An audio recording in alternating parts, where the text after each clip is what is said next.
먼저 최상병 해병대원 특검법과 관련해서 한동훈 전 비대위원장과 나머지 두 후보의 입장이 조금 달랐는데요. 그 목소리부터 확인해 보겠습니다. 진실을 규명하기보다는 한마디로 정권을 끌어내리려는 그런 목적이 있는 부분이 상당히 보여집니다. 수사가 끝난 다음에 진실 규명에 부족한 부분이 있다면 그때 가서 그 특검 법안은 논의할 수 있다는 입장입니다.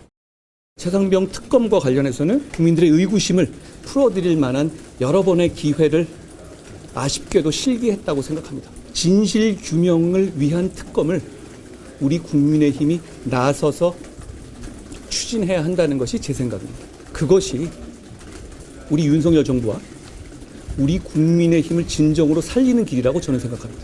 민심을 거스를 수는 없기 때문입니다. 현재 공수처에서 수사가 진행되는 것으로 알고 있는데요. 그 수사 결과가 미진하다면 먼저 특검을 요청할 수도 있다. 이게 이미 여당에서 밝힌 입장입니다. 최해병 사고와 최해병 특검은 분리해서 설명했습니다. 일단 최해병 사고, 그 사건 사고에 대해서는 일단 정부가 책임져야 하고 그리고 반성해야 한다. 그리고 대단히 죄송하다는 말씀을 한동훈 전 비대위원장이 전달을 했고요. 다만 특검과 관련해서는 의구심을 풀어드려야 한다. 국민들이 갖고 있는 의구심을 풀어드려야 하는데 지금 민주당이 주장하고 있는 특검법은 여러 가지 문제 소지가 많다. 그러니까 제3자가 특검을 선택할 수 있는 그게 이제 아까 말씀해 주셨던 예시를 든 것이 BBK라든지 삼성과 관련된 그런 특검의 대법원장이 특검을 추천하고 그걸 대통령이 임명했던 적이 있다. 그러니까 민주당이나 조국혁신당이 추천하는 그 특검을 받아들일 수는 없다라고 얘기를 한 부분에 대해서 민주당 어떻습니까? 좀 바꿀 수 있습니까? 모르겠습니다. 일단 상의를 해봐야겠죠. 네. 근데 일단은 반가운 소리입니다. 한동훈 전 비대위원장, 한동훈 후보는 어찌됐든 지금까지 국민의힘의 입장과는 다른 입장인 거죠. 그러니까 특검에는 찬성을 하는데 말씀하신 것처럼 특검을 추천하는 과정에 대해서 방법에 대해서 뭐 대법원장이라든지 중립적인 사람한테 맡겨보자라고 한 거잖아요. 네. 그러니까 이 자체가 민주당으로서도 한번 생각해 볼 수 있는 여지를 남겨준 거잖아요. 그러니까 기존의 국민의힘은 무조건 안 된다라고 했기 때문에 무조건 안 된다라고 하니까 이 국민의힘 구성원들 안에서도 특검에 네. 찬성하는 분들이 있기 때문에 반란표가 나올 수가 있었어요. 그러니까 비효율적인 방법이죠. 하지만 한동훈 전 비대위원장이 이렇게 다른 방식으로 또 제안을 해버리면 또 어떤 결과가 나올지 모르는 거거든요. 그래서 일단은 한동훈 전 비대위원장이 저는 현황에 대해서는 좀 제대로 분석을 하고 있는 것 같아요. 선언문을 보면. 네. 왜냐하면 가장 제가 인상 깊었던 것이 총선 패배했는데 지금 우리가 이긴 사람처럼 느끼고 있다. 그래서 국민들이 심판을 아직 끝나지 않았다. 그렇기 때문에 야당이 입법 폭주를 하더라도 국민들이 국민의힘은 더 혼나야 한다라고 생각하고 있다는 것은 정확한 현황을 파악하고 있다는 거고 그러한 문제의식 속에서 특검에 대해서도 조금 다른 형태의 입장을 보인 것이다. 그러면 대통령실과의 관계는 어떻게 될 것인가? 그래서 이제 그게 가장 이제 한동훈 전 비대위원장으로 풀어나가야 될 숙제인데 저는 개인적으로 한동훈 전 비대위원장이 지금까지 보인 모습은 대통령실로서는 상당히 불편할 것이다. 그래서 이러한 모습들을 앞으로 이 전당대회 과정에서 잘 슬기롭게 풀어나가는 것이 숙제일 것이다. 이렇게 보여집니다. 알겠습니다. 일단 당대표가 되면 특검법을 새로 발의하겠다라고 얘기했습니다. 이제 설득 과정들이 필요하죠. 국민의힘이 특검을 반대할 수 없다라고 본인이 생각한다라고 말을 했고 그리고 국민의힘이 나서서 진실 규명을 위한 특검을 발의해야 된다라고 얘기를 했는데 그것 때문에 대통령실가 좀 불편해질 수도 있다. 물론 당내 의원들과의 어떤 의견 충돌도 있을 수밖에 없지 않겠습니까? 아니 근데 지금 이제 한동훈 전 위원장이 한 말 중에 네. 특검에 반대하지 않는다 여기 무게를 둘 수도 있고 네. 특검을 국민의힘이 새로 발의하겠다의 무게를 둬야 된다고 저는 봅니다. 네, 왜 두 번째 그러냐면은 거에, 네. 두 번째 거 왜 그러냐면은 지금 이렇게 이야기를 했어요. 지금 특검을 추천하는 데가 네. 그러니까 민주당하고 조국혁신당이 지금 추천하도록 돼 있잖아요. 맞습니다. 그것이 이제 독소조항으로 본 거예요. 네. 그래서 그게 아니고 대법원장을 비롯해서 제3자가 객관적으로 추천을 해야 된다고 이야기를 했잖아요. 네. 이 말이 뭐냐면은 민주당 안 중에서 지금 발의를 해버렸잖아요. 네. 그 발의한 그 중에서 이 특검 추천권을 그 독소장을 빼라가 아니고 네. 국민의힘이 새로 발의한다고 했어요. 국민의힘이 발의를 하면은 그 특검 추천권뿐이 아니고 네. 다른 부분도 국민의힘 안이 새로 오는 거예요. 맞습니다. 재정안이. 제정안에 놓으면은 과연 이걸 민주당이 받아들일 것인가? 그렇게 보면은 저는 사실상 민주당이 추진하는 그 특검에는 반대 입장을 밝혔다고 봅니다. 특검이 필요한데 네. 민주당이 이야기하는 것처럼 민주당은 어떤 정치적 목적이 있는 것 같으니까 네. 그게 아니고 진정으로 진상 규명을 위한 특검이 돼야 된다.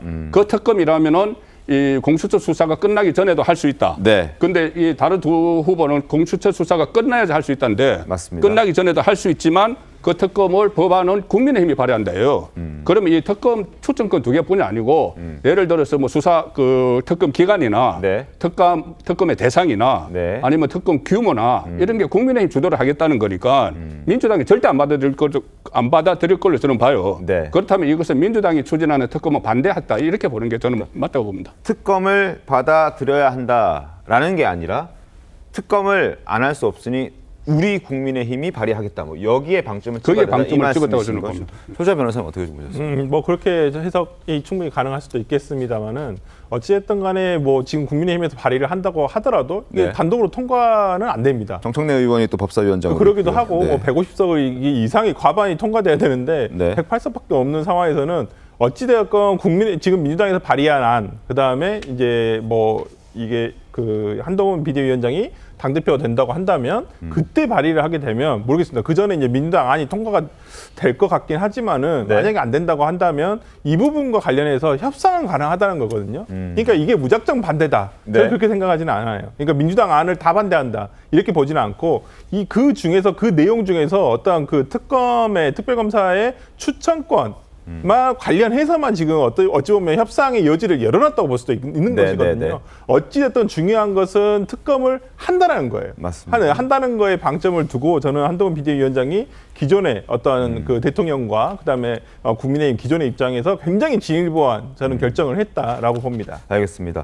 한동훈 전 비대위원장도 오늘 특검 얘기를 하면서 민주당도 이제 특검을 안 하겠다는 건 아니니까 민주당도 국민의힘이 발의하게 될 그 특검, 본인이 당대표가 된다면 다시 발의하게 될 그 특검을 받아들일 수 있을 것 같다라고 전망을 했습니다. 예상을 했는데 과연 민주당이 또 받아들여 줄 것인지 뭐 이런 부분들은 나중에 저희가 자세하게 좀 기대를 해보고 또 기다려보도록 하겠습니다. 그리고 김건희 특검과 관련해서도 한동훈 전 비대위원장은 분명하게 반대의 뜻을 밝혔습니다. 목소리 확인하겠습니다. 우리 정부는 공정과 상식을 내걸고 선택받은 정부입니다. 누구든 수사에 적극적으로 응해야 한다고 생각합니다. 다만 지금 단계에서 특검을 도입할 문제는 저는 아니라고 생각합니다. 대신 국민들의 걱정을 덜어드려야 한다. 제가 당대표가 되면 특별감찰관을 더 이상 미루지 않고 적극적으로 추천하겠습니다. 그리고 제2부속실을 즉시 설치하려고 강력하게 요구드리겠습니다. 진짜 해야 합니다. 안 할 이유가 저는 없다고 생각합니다. 자, 무조건 반대하는 건 아닙니다. 나름의 해결책도 내어놨습니다. 결국 특검을 반대는 하지만 국민들의 걱정은 덜어드려야 하기 때문에 특별감찰관, 제2부속실, 지금 없는 이 기구들을 설치할 것을 대통령실에 강력하게 요청하겠다라고 얘기를 했습니다. 어떻게 좀 보셨습니까? 김건희 여사 특검에 대해서는 지금 저 말만 들으면은 지금 단계에서는 할 것이 아니다라고 하니까 앞으로 그럼 열어놓은 건가 이제 이렇게 오독할 수가 있는데 네. 사실 그 뒤에 설명이 있었습니다. 네. 도이치모터스 주가 조작 사건은 이미 항소심 단계까지 맞습니다. 가 있고, 네.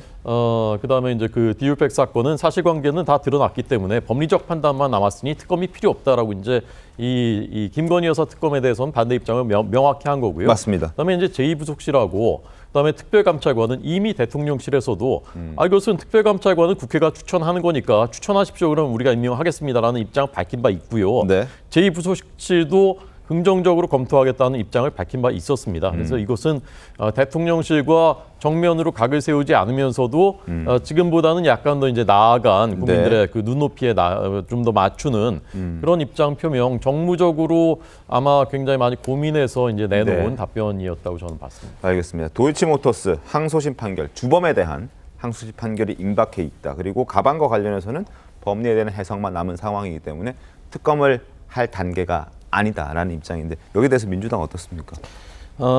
첫 번째는요.